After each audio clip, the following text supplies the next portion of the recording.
Hey there, and welcome. Today, we're going to dive into something I think every single one of us has dealt with, those hidden patterns that seem to run our relationships. We're going to get to the bottom of where they come from, and this is the best part, how we can actually rewrite them for a much happier, more connected life. So let me ask you something. Does this sound familiar? You end a relationship, you move on, and before you know it, the exact same issues start popping up with somebody totally new. It is so frustrating, right? But here's the thing, it's not random. There's actually a reason this keeps happening, and just understanding it is the very first step to breaking that cycle for good. So here's what we're going to cover.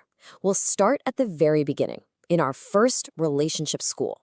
Then we'll see how those early lessons create these lasting echoes in our lives. We'll look at the games these patterns cause us to play as adults, and then we'll get to the absolute key to breaking free. And finally, how to start rewriting your own patterns. All right, so where does all this stuff even start? These patterns that feel so baked in? Well, it all goes back to our very first school for relationships, our family. This is where we learn all the unwritten rules about how to connect with people long before we even have words for it. I want you to think of your childhood home as this kind of family laboratory. This was the place where we were all running our first little social experiments, right? Trying to figure out, okay, what do I have to do here to get noticed, to feel important, to feel like I matter? And those strategies we came up with, they become the blueprint we use for the rest of our lives. Now, in a perfect world, our ability to connect is supposed to grow, kind of like ripples in a pond. It starts super close with our mom or primary caregiver, then it widens out to the rest of the family, then to our friends, our colleagues, and eventually society as a whole. A really solid start lets these circles expand in a healthy way. But let's be real, what happens when that foundation has a few cracks in it? Well, those early experiences, they don't just disappear. They leave these echoes. This is what we can call unfinished business that we end up carrying with us, usually without even realizing it. And here's what's really fascinating about it. A family isn't just a bunch of people living together. It's a whole interconnected emotional system. Like one person's mood or actions, it creates ripples that affect everyone. And we absorb all of those dynamics. And this really breaks it down into two main paths. On one hand, if you got that trust and security early on, you tend to build a secure attachment.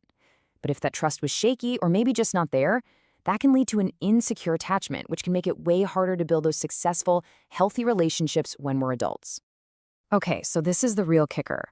We take all that unfinished business, the needs that weren't met, the feelings that weren't resolved, all those behaviors we learned, and we project it onto the people in our lives now, our partners especially. It's like we're trying to get a do-over, trying to solve an old puzzle with a brand new person. Okay. So what does this projection actually look like in our adult relationships? It's not messy and random. A lot of the time, they show up as these predictable, repetitive behaviors that ironically stop us from having a real connection. You could even call them relationship games. Yeah, that term, game behavior, it actually comes from a psychiatrist named Eric Berne. And what it means is these are patterns we fall into that feel like connection, but they're actually a replacement for the real deal, for genuine intimacy.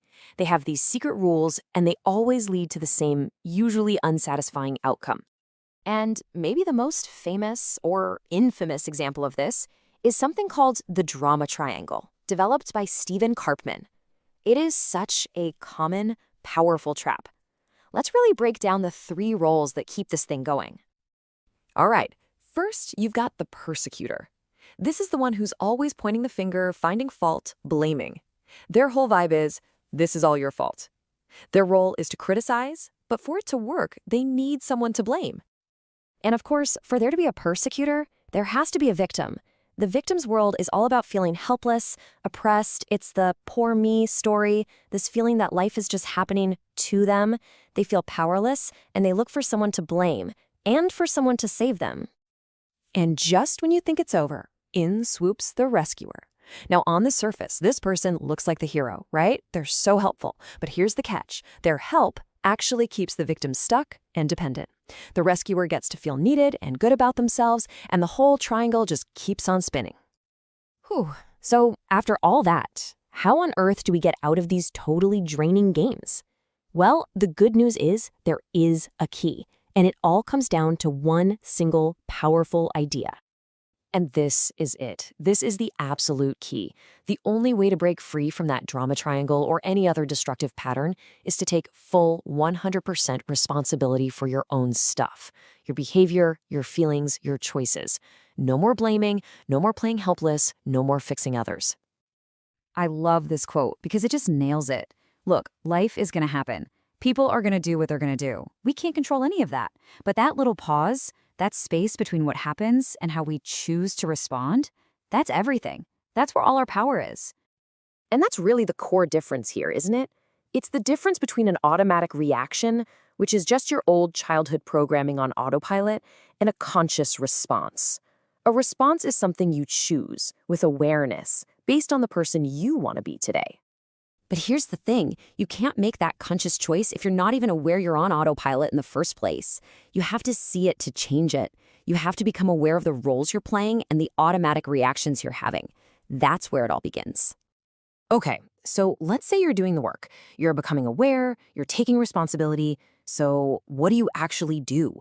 Let's walk through a framework for how you can start to actively rewrite these old patterns and build something way better. There's a really great model for this from Maharishi Mahesh Yogi, his 5 fundamentals of progress. First is stability, so you've got a solid inner foundation. Then adaptability, so you can handle what life throws at you.